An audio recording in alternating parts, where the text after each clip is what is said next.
Are you fearing for the safety of your family and your brother's family?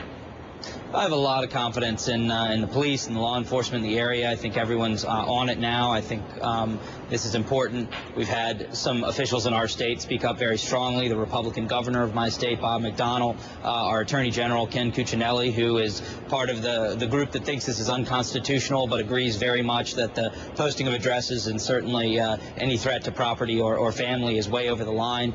Unfortunately, we're not seeing that same seriousness from the Republican leaders here in Washington. But the most important thing is that we keep our families safe and we keep the democratic process safe. Well, let me ask you what you mean by that, because House Minority Leader John Boehner actually did come out and condemn the attacks. He was on television yesterday. He also released a written statement saying not the American way about these attacks, the vandalism, the bricks through the windows that we've seen in some of these congressional home offices. But he also said, this is what else he said. He said that basically you need to channel the anger for positive change, call your congressman, go out and register. He called the violence and threats unacceptable. Isn't that enough?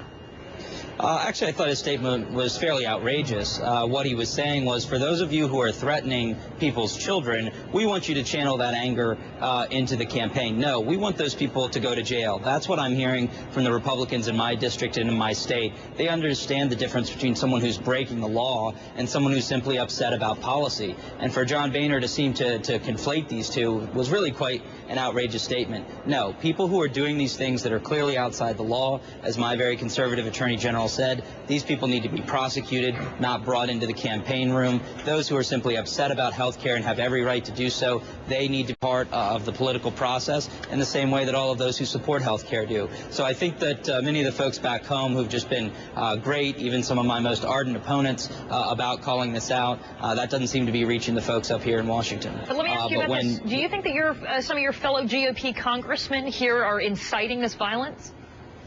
Well, I think people have to be very conscious of the things that they say, and I think when Mr. Boehner is unable to draw the difference between people who are threatening children and people who simply oppose health care reform, that's kind of offensive to his own supporters as well as to those of us who feel like our families have been put in harm's way. So I don't think that reality is quite sunk in up here.